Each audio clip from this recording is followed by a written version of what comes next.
You're listening to Real Facts on Real Estate with Sean Patrick Maloney. That sounds good.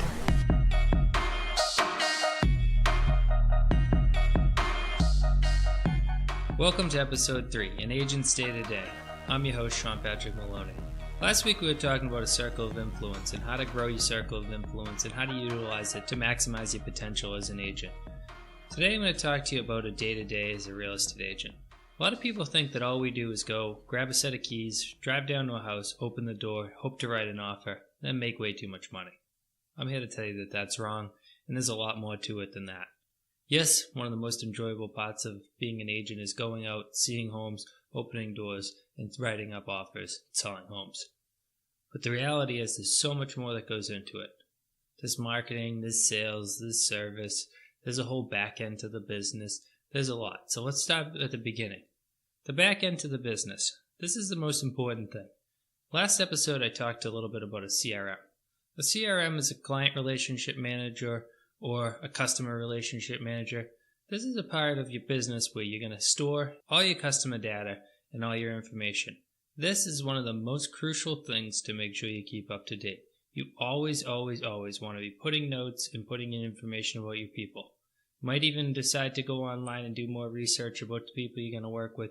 That way you have the upper hand and understand their life better so that you can help them find the right home. The back end of your business is going to be a lot more than just that though. You may need to, if you have a home office, to go out and buy paper and ink and computers and make sure that you have the whole business set up. This back end of the business is where you're going to do a lot of the most important part of your business. Marketing. I can't say enough about it. You always need to be marketing. Marketing is how we create clients and how we're going to continue to fill our pipeline. Marketing comes in all different forms. Some of the best forms are free.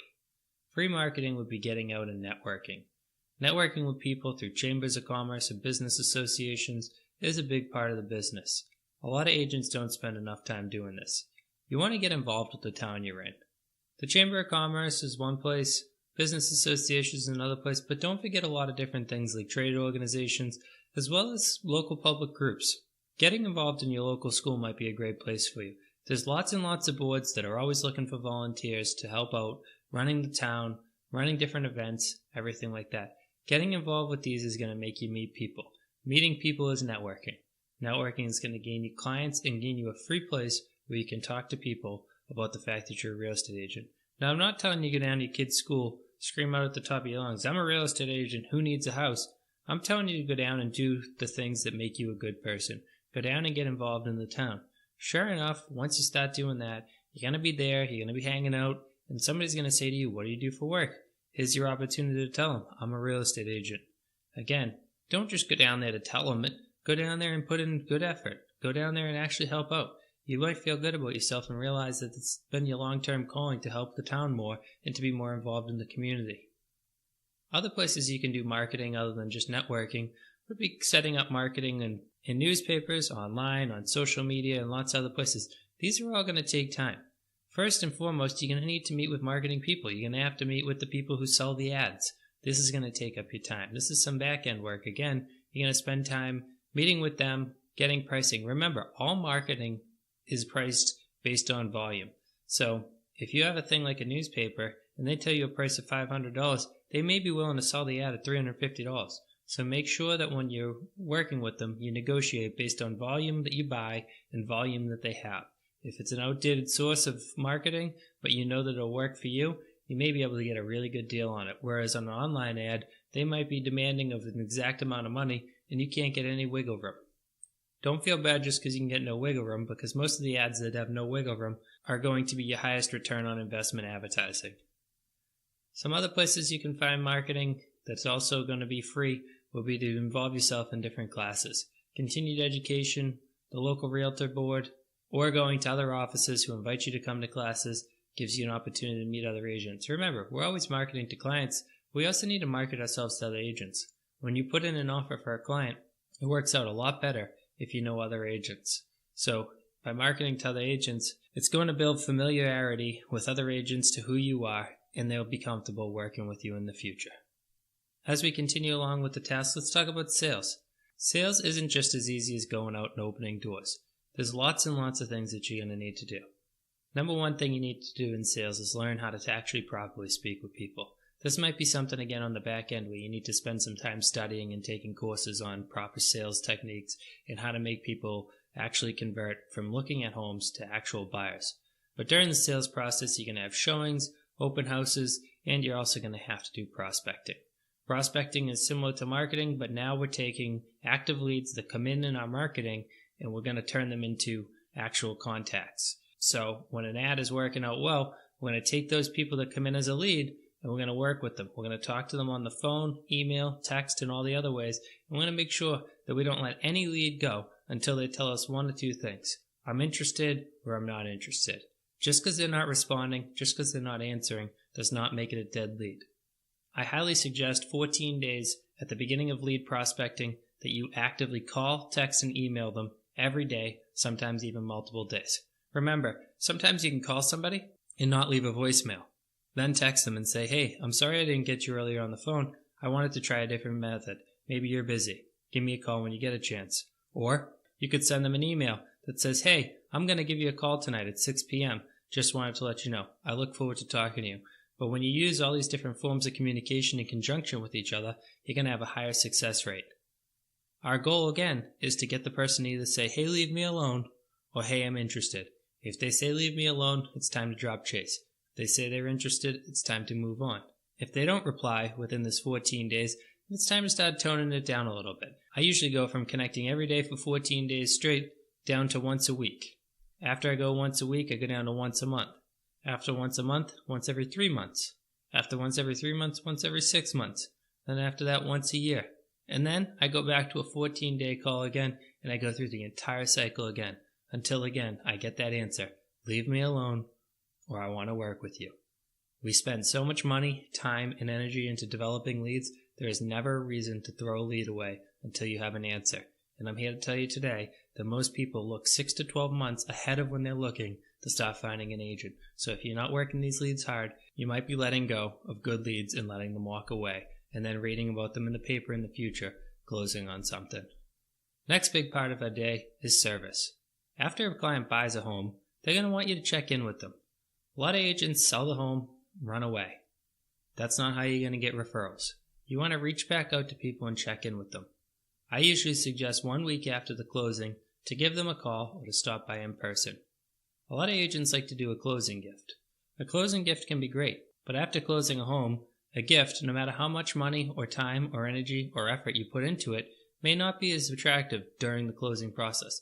I'm not saying don't get them a gift, but maybe instead of spending so much money or time and effort into the first gift, get them a gift then, but then also during that 1 week out process, either mail or deliver them another gift.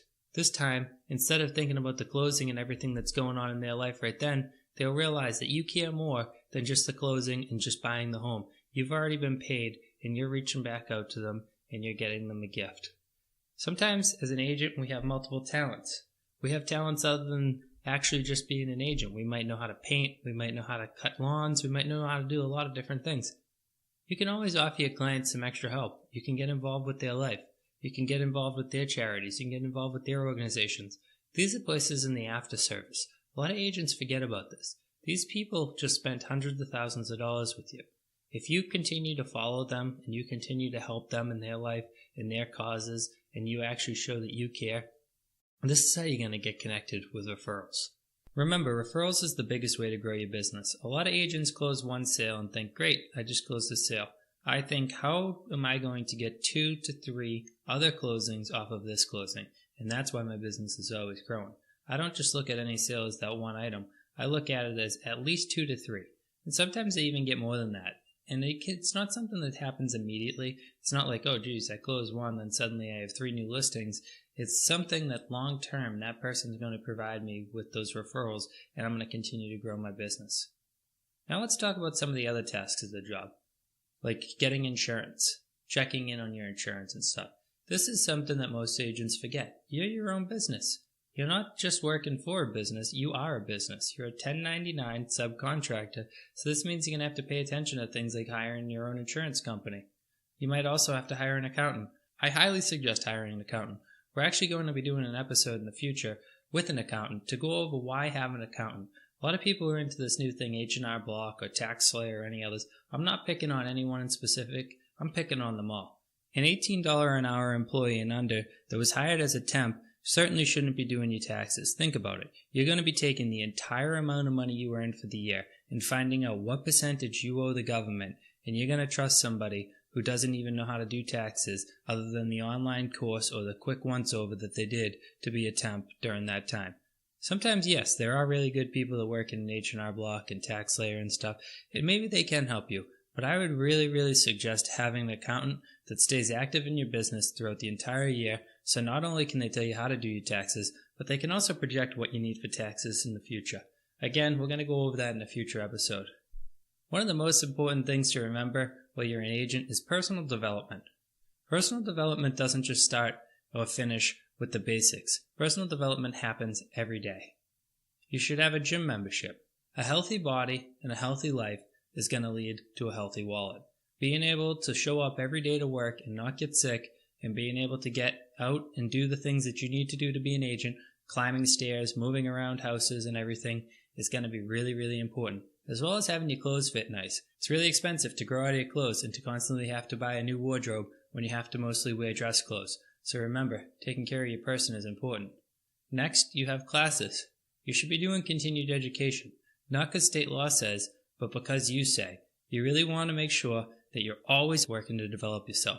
You can go to lunch with a builder. You can learn about building. You can go with a contractor that does water. You can do any of these things. You can meet with an insurance agent. Ask them about flood insurance. Ask them about property insurance.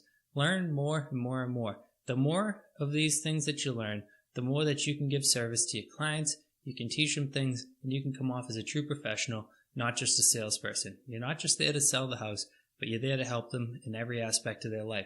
As you're doing this personal development and meeting with these different contractors and different insurance agents and everything, this is a place where you can actually be networking as well. So during this process of meeting with all these people, you're networking so that you have a good referral network that you can tell your clients when they say, hey, do you know an insurance agent? Sure I do. I know 3 good insurance agents. I usually do suggest whenever doing a referral to give at least 2, if not 3 referrals.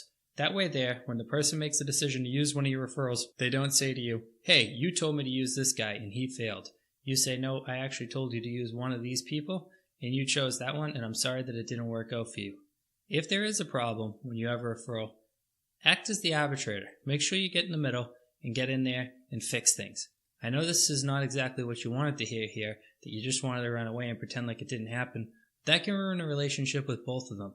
And a lot of times, lack of communication seems to be the biggest issue I find. So being there as the mediator and arbitrator in the middle and figuring out exactly what went wrong and how you can fix it might actually fix it, and then it again is going to grow you as a professional, and both of them are going to look up to what you did.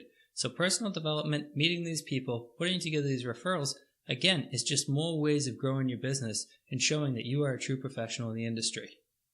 Lastly, I'd like to just go over that everything in the entire world that you can think of for work is all involved in this job.